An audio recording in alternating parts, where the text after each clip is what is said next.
Assalamualaikum warahmatullahi wabarakatuh. Alhamdulillahirabbil alamin wassalatu wassalamu ala asyrafil anbiya'i wal mursalin wa ala alihi washabihi ajmain.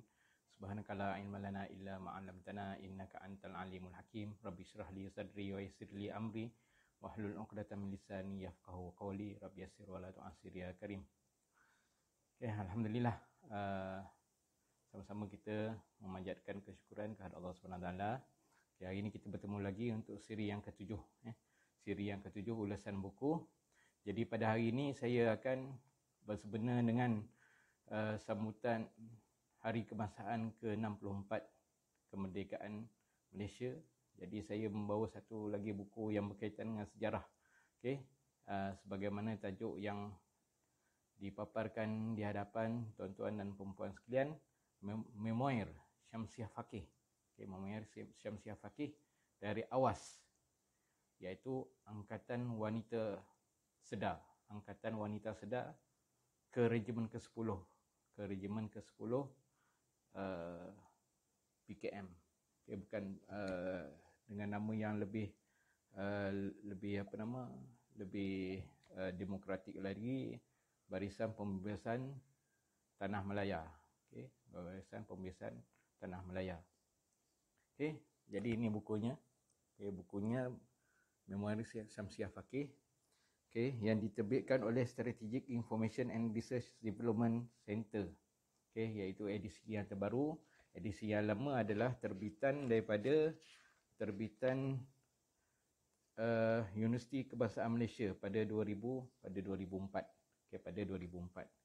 Jadi nama Syamsiah Faqih ni memang selalu disebut dalam buku-buku sejarah. Okay, yang terkenal sebagai antara pejuang yang menuntut kemerdekaan Malaya pada ketika itu daripada penjajahan British di tanah Melayu. Okey, jadi Syamsiah Faqih adalah pemimpin gerakan kemerdekaan dari kalangan wanita Melayu yang berjuang dengan gigih sehingga ke belantara Malaya. Mana beliau berjuang hingga masuk ke dalam hutan. Okey, hingga masuk ke dalam hutan. Beliau adalah ketua Angkatan Wanita Sedar, Awas. Okey, Awas ni selalu disebut dalam buku-buku sejarah, terutama di sekolah-sekolah kita, di sekolah menengah, dalam silibus sejarah, yang berganding bahu dengan Angkatan Pemuda Insaf, API. API pun selalu juga disebut di dalam buku-buku sejarah, bagi mengibarkan panji-panji perjuangan menuntut kemerdekaan dari tanah penjajah British. Gandingannya dengan Ahmad Bustamam, iaitu ketua API, telah membakar semangat sebilangan pemuda-pemudi tanah Melayu untuk mengangkat senjata menentang penjajah. Okay. Sebenarnya kemerdekaan tanah Melayu ataupun Malaya pada ketika itu bukan hanya dengan sebab perundingan sahaja, malah lebih daripada itu adalah dari angkatan bersenjata ataupun perjuangan bersenjata yang dilakukan oleh beliau dan rakan-rakannya. Syamsiah menyertai Regimen ke-10, iaitu Sayap Melayu Parti Komunis Malaya, PKM. Kehidupannya penuh dengan ranjau duri sampai sehingga 3 kali sesat di dalam hutan. Beberapa kali sesat di dalam hutan ketika melanjutkan perjuangan bersenjata ke arah menuntut kemerdekaan tanah Melayu. Perjuangannya tidak mengira tempat sama ada di hutan maupun di pentas antarabangsa. Bukan sahaja di hutan, malah sehingga ke konvensyen-konvensyen antarabangsa yang menuntut kemerdekaan dan menuntut pembebasan daripada imperialis. Okay, beliau bersama dengan suaminya Ibrahim bertugas di China, Indonesia dan di Vietnam dalam rangka meniup semangat nasionalisme kepada penduduk Asia Tenggara yang masih di bawah penjajahan. Syamsiah mengorbankan jiwa dan raga untuk kemerdekaan Malaya mengikut cara yang tersendiri. Okay. Sebagaimana yang kita study ataupun kita belajar di dalam buku sejarah, okay, antara yang menuntut kemerdekaan adalah Parti Melayu sendiri, iaitu UMNO sendiri. Okay, walaupun pada mulanya penubuhan UMNO berslogankan Hidup Melayu. Okay, tetapi pada akhirnya pada tahun 1951 UMNO sendiri telah mengubah slogannya kepada merdeka pada tahun 1951. Okay, dan akhirnya membawa kepada kemerdekaan pada 31 Ogos tahun 1957. Okay, setelah terpisah dari PKM, beliau terus menetap di China, menyambung hidup di sebuah kilang besi. Kilang membuat ball bearing. Okay, ball bearing.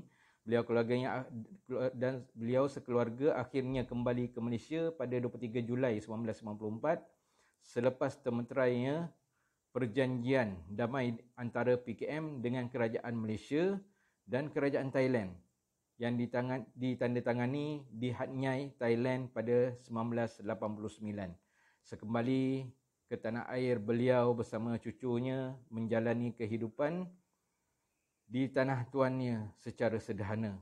Beliau tidak pernah menyesal menentang penjajah British, tidak pernah menyesal masuk ke dalam hutan dan menyertai Parti Komunis. Beliau bersyukur perjuangannya telah menggegarkan penjajah dan beliau percaya dan yakin generasi muda dapat menghayati sejarah yang benar yang pasti akan menemui arah tuju mereka. Jadi dalam buku ni memang dibicarakanlah sejarah hidup Syamsiah Fakih yang ditulis sendiri oleh beliau. Okay, dan ada beberapa poin lah yang menarik. Cuma saya nak ambil satu poin saja. Apa yang dinukilkan oleh beliau, okay, sebagaimana yang telah disebut oleh Tan Sri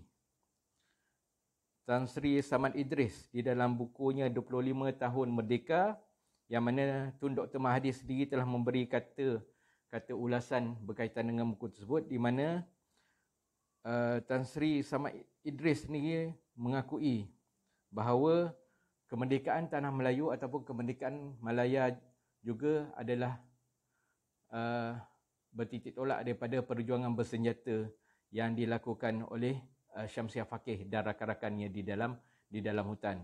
Okay, di dalam hutan, lebih khususnya rakan-rakan beliau di dalam regimen ke-10 Parti Komunis Malaya PKM. Okay. Walaupun sebenarnya UMNO pun ada juga cuba untuk mewujudkan perjuangan bersenjata menentang Inggeris. Okay, yang diketuai oleh Tan Sri Samad Idris sendiri pada waktu itu. Okay, tetapi disebabkan ada beberapa sebab yang tidak dapat dielakkan, maka perjuangan tersebut tidak dilakukan oleh Barisan Pemuda UMNO khususnya. Okay, Barisan Pemuda UMNO, iaitu yang disebut sebagai Barisan 33 Pemuda UMNO pada ketika itu. Okay, jadi bersemena dengan Hari Kebangsaan kita pada tahun ini, Hari Kebangsaan yang ke-64, marilah kita sama-sama menghayati sejarah, mendapatkan ilmu sejarah daripada sumber-sumber yang ada. Okay, jadi sejarah ni bertitik tolak daripada apa yang telah berlaku. Okay, apa yang telah berlaku pada waktu-waktu yang lepas.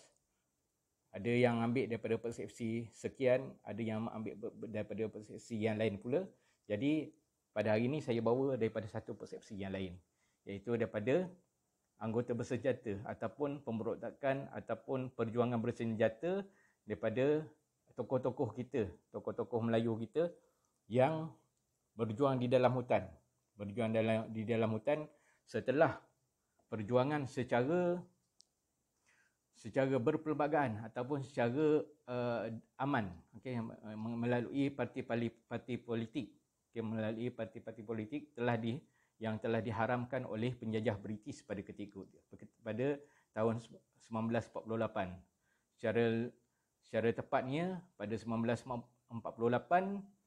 British telah mengisytiharkan darurat di tanah Melayu ketika itu untuk menghalang perjuangan menuntut kemerdekaan dari parti-parti haluan kiri. Parti-parti haluan kiri seperti PKM, Parti Komunis Malaya, daripada PKMM, di dalam PKMM ada AWAS, ada API dan sebagainya.